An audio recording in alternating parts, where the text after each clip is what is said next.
All right, 5th through 6th grade, welcome back from Christmas break. I hope you had a good time. Today we're going to jump right in. This semester, we're going to forego the sniglets and the proverbs, and we're going to do the meat of the lesson. Today we're talking about brainstorming. Now, most of you have probably done this before, and you may know what it is, but just as a quick review, brainstorming is when you take an idea and you just sit down in one sitting and you take time to come up with words or phrases or ideas that pop into your mind when you think of that focused sentence or focused word. And so you end up with a piece of paper with words all over it that represents a brainstorm.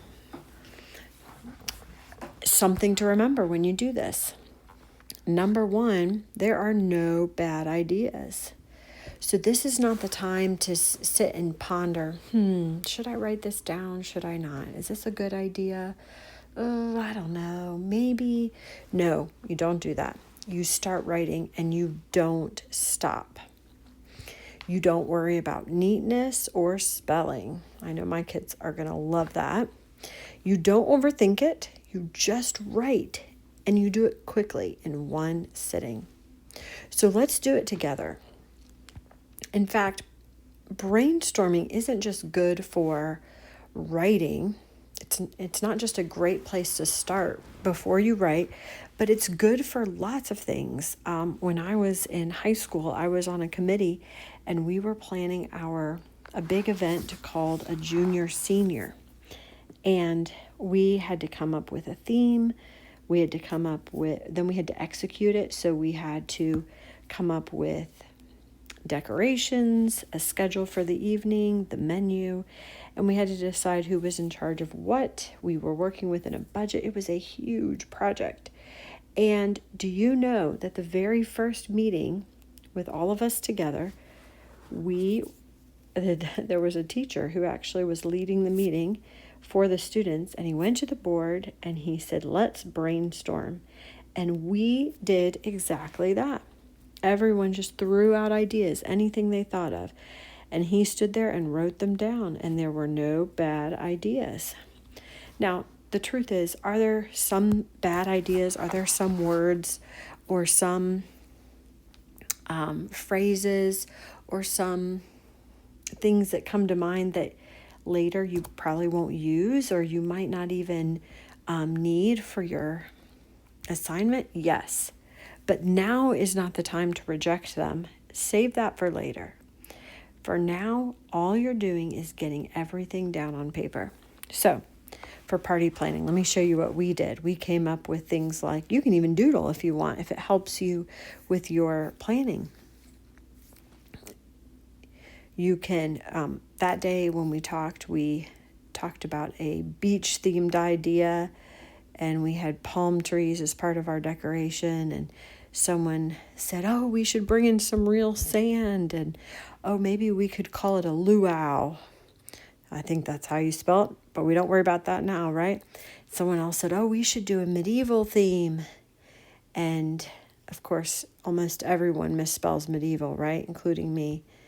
And then we talked about doing a sports theme, and we had a safari theme, and then we talked about food, and we said, it'd be really hard to come up with medieval food and maybe even safari food, but luau, we could do chicken and pineapple and kind of tropical foods. Ooh, that's cool. And then somebody else, that makes someone think of something else, and they say, oh, we could have really bright colors, and we could have Hawaiian music.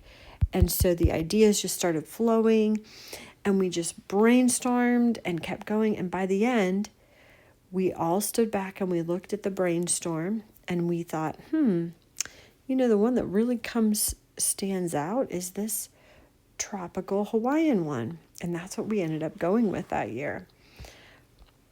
Now, If we were to do this for a paper, though, it would look a little different. Here's a sentence example. Kids should own a pet. Now, to brainstorm for this one, I might use questions like who, what, when, where, why, and how. I might say, who would argue for kids owning a pet? Well, kids might be on this side. They might say, yes, own a pet. But maybe the parents are on this side and they say, no pets. But if you're a kid, you might say, yeah, it'll be fun. And I'll have a friend. And all my friends have pets. And they'll keep me safe, or they'll keep me company. Or maybe a parent is for having a pet and they'll say, yes, it teaches them responsibility.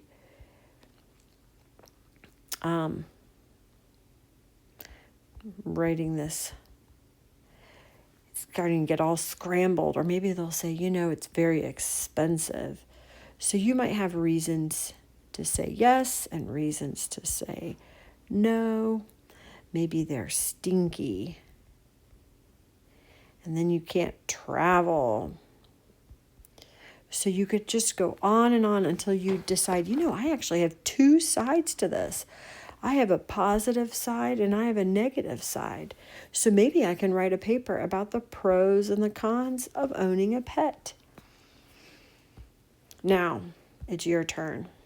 So for homework this week, this is your topic: the perks of homeschooling, or the benefits of homeschooling. Or if you really want to make it fun, you could just say homeschooling, and you could do what we did over there. You could have the pros and the cons, and you could list off both. And I want to see a really messy brainstorm that is just full of ideas, okay? So your assignment this week is twofold. One, I want you to do your own brainstorm on the topic of homeschooling. And I want you to take a picture and send it to your teacher. And if you're my student, send it to me, okay? Take a picture, because I'm assuming you're not going to do this on a computer like I'm doing, okay? And number two, I want you to revise your resolution paragraph. All right? I want both of those to me this week, or to your teacher.